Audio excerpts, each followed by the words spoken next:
Здравствуйте! В эфире информационный выпуск Амши Юкшара. Сегодня в программе. В Министерстве обороны подвели итоги завершившегося учебного года. Заседание прошло под руководством главнокомандующего вооруженными силами Бадры Гунба. В 2026 году абхазские семьи будут получать единовременные выплаты за каждого родившегося ребенка. Программа направлена на увеличение рождаемости в абхазских семьях. Выборы в органы местного самоуправления пройдут в Абхазии 8 ноября. В избирательной комиссии напоминают СМИ о необходимости оформления аккредитации для освещения процесса голосования.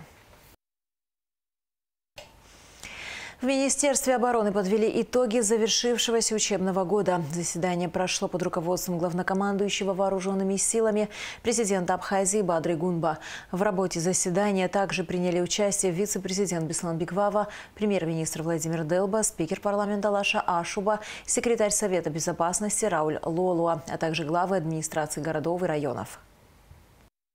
Военные учения – один из важнейших элементов повышения боеспособности войск.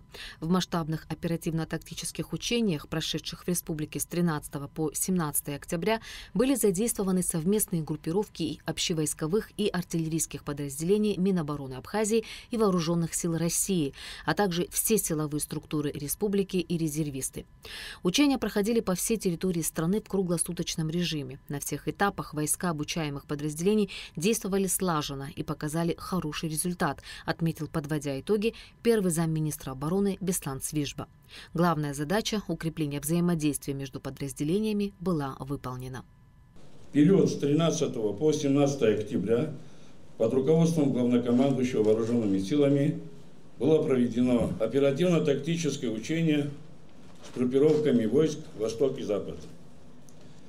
Впервые такое учение проводилось на всей территории страны, как в дневное, так и в ночное время, с реальным привлечением войск в условиях, максимально приближенных к боевым.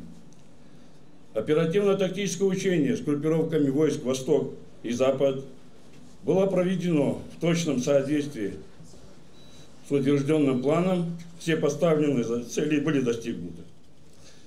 Замыслом данного учения предусматривалось совместная отработка вопросов обеспечения военной безопасности вооруженными силами, высшими органами государственной власти, органами местного самоуправления, силовыми структурами. Это позволило проверить готовность всех должностных лиц государственного и военного уровня по выполнению своих обязанностей в угрожаемый период и военное время, и способности вооруженных сил выполнить свои задачи по предназначению. Подводя итоги учений, главнокомандующий вооруженными силами президент Бадра Гунба отметил, что все участники учений от органов госуправления до командования воинских подразделений получили ценный практический опыт выполнения задач по обеспечению военной безопасности страны. Президент обозначил основные задачи и направления деятельности вооруженных сил на следующий учебный год. Ключевое внимание уделено повышению уровня боевой и мобилизационной готовности, совершенствованию системы управления и взаимодействия между вооруженными силами, силовыми структурами и органами госуправления. Все мероприятия оперативной подготовки проводить в тесном взаимодействии со штабами и войсками вооруженных сил Российской Федерации с привлечением всех силовых структур Республики Абхазия. В ходе учений и тренировок основные усилия сосредоточить на подготовке органов военного управления, штабов, превентивному захвату инициативы, применению неожиданных для противника способов действий войск для достижения внезапных действий. В ходе подготовки учитывать опыт, как здесь ранее и говорилось, Отечественной войны народа Абхазии, военных конфликтов последних лет, специальной военной операции и внедрять в него практику работы штабов всех степеней, применять перспективные формы и способы действия войск. Главнокомандующий дал указание провести в течение 2026 учебного года совместные штабные тренировки по управлению вооруженными силами в период непосредственной угрозы агрессии, в военное время и при ведении территориальной обороны. Главной задачей боевой подготовки в 2026 учебном году считается создание системы подготовки войск, направленной на повышение качественного уровня боевой выучки войск и обеспечение их готовностью к выполнению задач по предназначению. Планирование мероприятий боевой подготовки осуществляется с учетом изменения приемов и способов ведения боевых действий в условиях применения высокоточного оружия, новых средств разведки и поражения, а также применения беспилотных летательных аппаратов. Основные усилия сосредоточить на совершенствовании форм обучения войск, развитии учебной, материально-технической базы в целях повышения эффективности и интенсивности обучения, напряженности одиночного обучения личного состава и слаженность взаимодействия подразделений в целом. Особое внимание уделить подготовке младших командиров. Бадр Гунба обозначил и главные задачи мобилизационной подготовки в 2026 учебном году. Глава государства подчеркнул персональную ответственность глав администрации районов и города Сухум за организацию призыва на военную службу и выполнение мобилизационных мероприятий. Обращаю внимание глав администрации районов и города Сухум. Вы отвечаете за призыв на военную службу и за мобилизацию. Все это должно неукоснительно выполняться. Основные усилия в мобилизационной подготовке сосредоточить на изучении и учете военно-экономических мобилизационных возможностей Республики Абхазия, ее районов и наиболее рациональным использованием их в интересах вооруженных сил. Отработки взаимодействия между местными органами государственного управления, вооруженными силами, силовыми структурами при подготовке и проведении мобилизации, решения задач территориальной обороны. В основе мобилизационной подготовки должны быть мероприятия, направленные на повышение мобилизационной готовности штабов и военных комиссариатов, слаженность их работы по управлению мобилизационным развертыванием вооруженных сил, командно-штабные мобилизационные учения, разделенные и совместные штабные тренировки по переводу войск с мирного на военное время.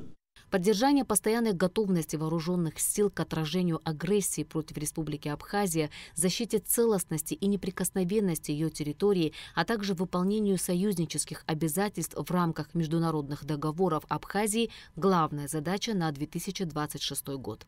Залогом безопасности и суверенитета нашей страны, а также гарантией ее стабильного развития и будущего являются современные, эффективные вооруженные силы. И поэтому укрепление обороноспособности – это основная задача. Мы будем уделять пристальное внимание развитию наших вооруженных сил. Благодарю вас, товарищи офицеры, резервисты, принимавшие участие в данных учениях, и уверен, что наши общие усилия позволят сохранить нашу страну и обеспечить ее безопасность. В завершение заседания главы Тхорчалского, Ачимчирского, Гагарского и Гулрыбского районов, а также глава города Сухум были награждены грамотами президента Абхазии. Отличившиеся в ходе прошедших учений первый заместитель министра обороны Беслан Цвижба, начальник генерального штаба Владимир Савченко и руководители силовых структур республики также были награждены грамотами президента. Ирина Аршба, Алиас Курсая, Камила Джупо, Абхазское телевидение. Служба госбезопасности задержала гражданина Армении Гора Асатряна, который скрывался в Абхазии от уголовного преследования правоохранительных органов Армении. Подробности в материале пресс-службы СГБ. 3 ноября 2025 года Службой государственной безопасности Республики Абхазия был задержан гражданин Республики Армения Асатрян Гор Рафаэлович, 1986 года рождения, скрывавшийся в Республике Абхазия от уголовного преследования правоохранительных органов Республики Армения. Установлено, что в июле 2024 года Асатрян был объявлен в международный розыск по линии Интерпола с красным уведомлением за незаконный оборот наркотических средств и оружия на территории Армении. Асатрян в Республике Абхазия проживал по поддельным документам в нарушении миграционного режима на территории Абхазии. Представьтесь, пожалуйста. Асатрян, год 86-го года рождения. Гражданином какой страны вы являетесь? Гражданин Армении. При вашем задержании, при вашем личном досмотре у вас были обнаружены документы на имя Саргисян Арам Ливонович. Поясните, как они оказались? Поддельные документы. Приобрел их еще в Армении через посредников. Цель вашего приезда на территорию Абхазии? Скрыться от уголовного преследования в Армении. Ранее привлекались ли вы к уголовной ответственности? Да, ранее был судим за подделку документов. В отношении Асатрян проводятся оперативно-следственные мероприятия. Службы государственной безопасности и в дальнейшем будут приниматься соответствующие меры по розыску, установлению и выдворению лиц из числа иностранных граждан из криминальной среды, незаконно пребывающих в Республику Абхазия в целях сокрытия своих преступлений. Президент Абхазии Бадра Гунба поздравил президента России Владимира Путина с Днем народного единства. Единство всегда было основой могущества и процветания великой России, объединяющей в своих границах дружную семью народов, связанных общим историческим и духовным наследием, говорится в поздравительном адресе. Отношения между Абхазией и Россией основаны на искренней дружбе, взаимном уважении и поддержке. Мы высоко ценим стратегическое партнерство с Россией, ее всестороннюю помощь и внимание к нашей республике, подчеркнул Бадра Гунба. Спикер парламента Абхазии Лаша Ашуба поздравил руководителей палат Федерального собрания Российской Федерации и чрезвычайного полномочного посла Российской Федерации в Республике Абхазия с государственным праздником России – Днем народного единства. Лаша Ашуба пожелал членам Совета Федерации, депутатам Государственной Думы и всему российскому народу мира и успехов в дальнейшем развитии государства. В российском посольстве прошел торжественный прием по случаю празднования Дня единства России. В мероприятии принял участие президент Бадра Гунба, а также вице-президент Беслан Бигвава, премьер-министр Владимир Делба, спикер парламента Лаша Ашуба, члены правительства, депутаты парламента, руководители государственных ведомств, общественные деятели. Мы очень рады встрече с вами сегодня здесь в посольстве в День народного единства. Мы исходим из того, что это праздник общий для нас, поскольку большинство жителей Абхазии являются также и гражданами России. Этот праздник исторически возник как процесс исторического единения российского народа. Но сейчас наши страны, строящие отношения на принципах союзничества и стратегического партнерства, доказывают, что между нами сложились самые тесные, самые дружеские связи. Подтверждение тому позиция Абхазии в отношении Донецкой Народной Республики, Луганской Народной Республики, Херсонской области, Запорожской области. Абхазия признала вхождение этих республик и областей в состав Российской Федерации. Более того, мы отвечаем, что большое количество добровольцев из Абхазии сражаются в рамках специальной военной операции. Мы, к большому нашему сожалению, отмечаем, что многие из них уже погибли. Желаем всем вам в этот день счастья, здоровья, благополучия, всяческих успехов. Уважаемый Михаил Александрович, дорогие друзья, россияне, коллеги, позвольте поздравить вас от имени народа Абхазии, от руководства Абхазии с Днем национального единства России.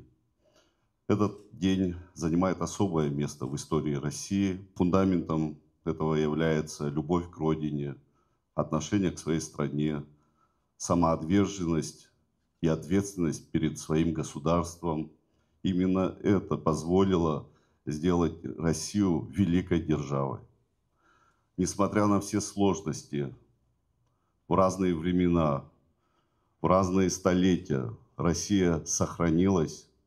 Россия является важным государством сохранения мира и стабильности на всем земном шаре.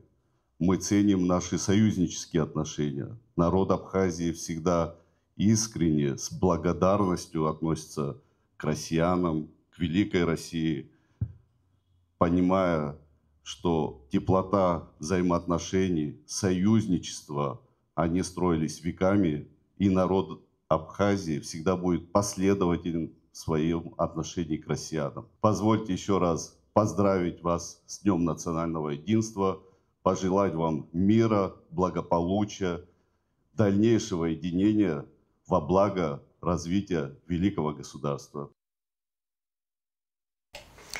В 2026 году абхазские семьи будут получать единовременные выплаты за каждого родившегося ребенка. Программа разработана по поручению президента и направлена на увеличение рождаемости в абхазских семьях. Нала Чинжерия расскажет детали. Государственная программа развития демографии направлена на сохранение и улучшение демографической ситуации в Абхазии.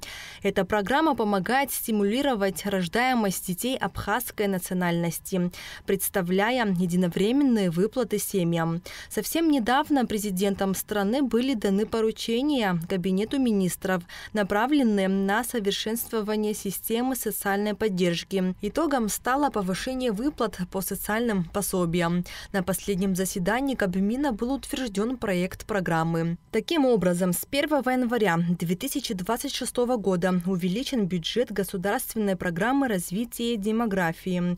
Меняются категории и размер выплат. Программа 2026 года принята уже Кабинетом министров Республики Абхазия и подразделяет такие выплаты. За первого-второго ребенка мы платим 100 тысяч рублей, третий-четвертый ребенок 200 тысяч рублей, пятый и последующий 300 тысяч рублей мы будем выплачивать детям, рожденным в 2026 году. Они имеют право обратиться за выплатой в течение 6 месяцев со дня рождения ребенка. В связи с изменениями объем финансирования данной программы со 120 миллионов рублей выросла до 158 миллионов рублей, тоже из средств фонда бюджета репатриации. Государственная программа развития демографии реализуется с 2017 года Госкомитетом по репатриации, а с марта 2021 года над программой работает еще и Министерство социального обеспечения и демографической политики. За этот период было принято и рассмотрено 3316 заявлений на общую сумму 721 миллион 500 тысяч рублей. Как работает данная программа? Естественно, межведомственная комиссия, фонд участвует в данной комиссии, проверяются все документы и на личные счета физических лиц поступают данные средства. Чтобы получить от государства единовременные выплаты, нужно обратиться в министерство до того, как ребенку исполнится 6 месяцев. Выплаты предусмотрены только абхазским семьям. В этом году Министерством социального обеспечения и демографической политики было принято и рассмотрено 935 заявлений.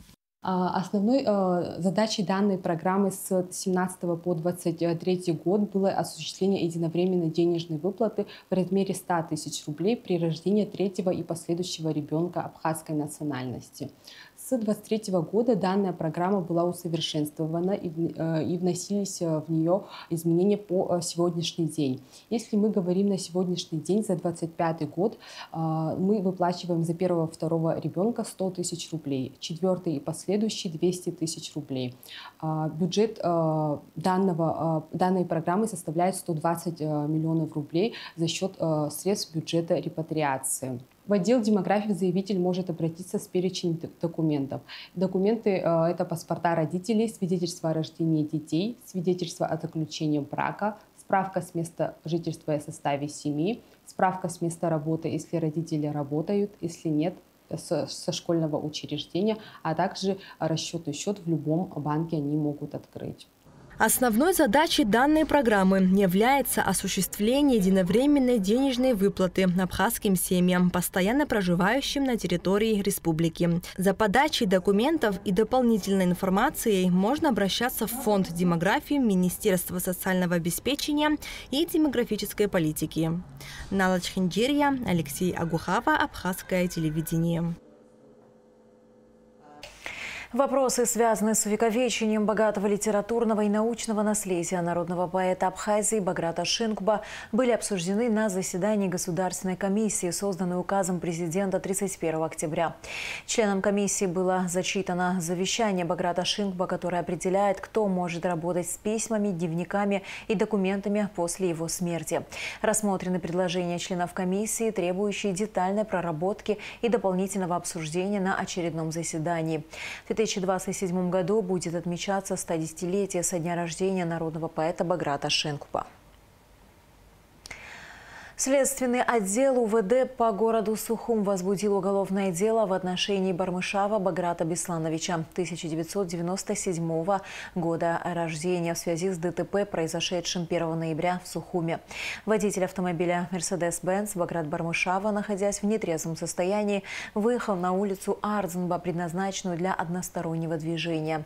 Двигаясь со скоростью не менее 110 км в час на перекрестке с улицей Джонуа, он столкнулся с автомобилем марки Hyundai Tucson под управлением Ачба Лианы Гиевны, 1999 года рождения, ехавшей по улице Джонуа со стороны улицы Когония в направлении улицы Гулия. В результате ДТП Ачба была госпитализирована с телесными повреждениями. Бармышава, доставленный в приемное отделение республиканской больницы, самостоятельно покинул ее в неизвестном направлении. Ведутся оперативно-розыскные мероприятия по установлению места нахождения и задержанию последнего. Работы, которые проводят в преддверии выборов некоторые кандидаты в депутаты местных органов самоуправления, ведутся в нарушение закона, отметил председатель избиркома города Сухум Алмаз Джапуа. Он подчеркнул, что в случае продолжения такой деятельности комиссия направит запрос в прокуратуру о лишении их мандатов кандидатов. В избирательной комиссии также напоминают СМИ о необходимости оформления аккредитации для освещения процесса голосования. Выборы в органы местного самоуправления пройдут в Абхазии 8 ноября. В депутаты Сухумского городского и 7 районных собраний выдвинуто 287 человек. Должен сказать, что комиссия по избирательному процессу по городу Сухум однозначно расценивает это как подкуп избирателей. Никак иначе мы назвать это не можем. И в связи с чем вынуждены были сделать данное заявление.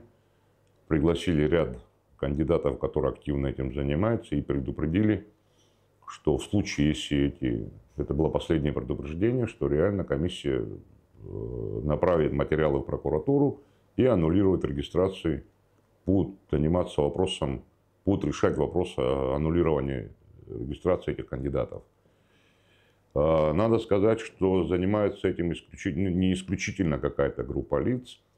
Это и самовыдвиженцы в основном за счет личных средств тратят огромные средства и занимаются дворами. Это и действующие депутаты, которые, в этот момент надо подчеркнуть, которые на данный момент не проводят сами работы. Однако вы знаете, что администрация города последнее время, последние полгода, активно занимается на всех округах строительными работами любого рода.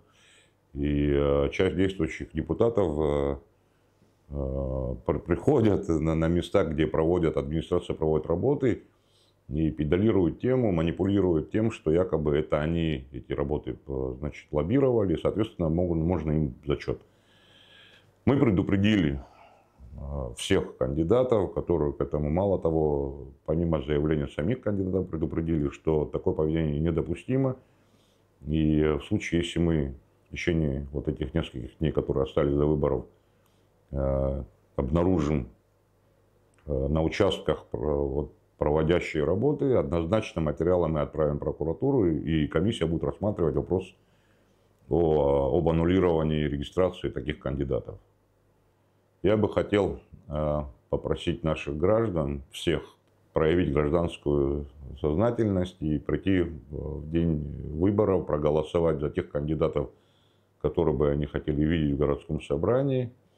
И даже если они против этих кандидатов, в любом случае есть возможность проявить свой выбор, свою волю. Прошу всех 8 числа пройти на участке, на каждый участок и проголосовать по своим округам. Начался второй этап реконструкции пешеходной части улицы Пушкина в Сухуми на отрезке от улицы Гулия до проспекта Яйра. Вопросы благоустройства обсудили на выездном совещании комиссии по охране и защите зеленых зон. Специалисты указали деревья, которые требуют ухода и обрезки, выделили зеленые зоны и места для фонарей.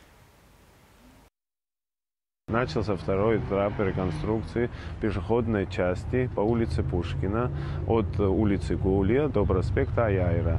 Сегодня выездная комиссия по благоустройству прошлась по всему участку. Мы обозначили деревья, которые надо обрезать, которые надо привести в порядок. Выделили зеленые зоны, которые будут на данной улице. Определили места для новых осветительных приборов. Определили ширину пешеходной части. Мы очень плотно сотрудничаем с экологами и ботаниками. Пригласили в очередной раз арбориста, дабы не навредить нашей природе. Сеть аптек «Ракета Маркет» и благотворительный фонд «Ашана» проводят с 1 ноября совместную благотворительную акцию «Месяц добра». Цель инициативы – объединить усилия для помощи детям, оказавшимся в трудной жизненной ситуации. В течение всего ноября каждый покупатель в аптеках «Ракета Маркет» сможет присоединиться к благому делу, приобретая у кассы специальный пакет добра в дополнение к своим покупкам. 100% средств, вырученных от продажи пакетов, будут направлены в фонд «Ашана» на реализацию программ помощи детям. Гастроли Государственного академического театра имени Евгения Вахтангова состоятся в Сухуми с 6 по 9 ноября. На сцене Государственного русского театра драмы имени Фазили Искандера легендарный российский театр покажет свои лучшие спектакли с участием народных артистов России Евгения Князева, Юлии Рудберг, Андрея Ильина. 6 ноября театр покажет «Пиковую даму», 7 ноября «Наш класс», 8 ноября спектакль для детей «Сказка о попе и работнике его балде». 9 ноября «Крик лангусты». 10-й юбилейный большой этнографический диктант пройдет в Абхазии 5 ноября. Очное мероприятие начнется в 11 часов в Сухумской школе номер 3 и Галской школе номер 1. В Агу оно состоится на площадке дирекции Всемирного фестиваля молодежи в Абхазии в 14:30. Задания диктанта оформлены в виде теста. Для тех, кому 17 лет и больше, тест состоит из 30 вопросов, на которые нужно ответить в течение 45 минут. Тест для школьников состоит из 20 вопросов. Впервые в истории диктанта свои вопросы по видео зададут участники специальной военной операции. Традиционно результаты акции будут подведены 12 декабря в День Конституции Российской Федерации. Организатор акции – представительство Россотрудничества в Республике Абхазия при поддержке Министерства просвещения. И в завершении выпуска о погоде. В среду 5 ноября в Абхазии ожидается переменная облачность без осадков. Температура воздуха ночью 6-11, днем 18-23 градуса. Температура морской воды 17 градусов.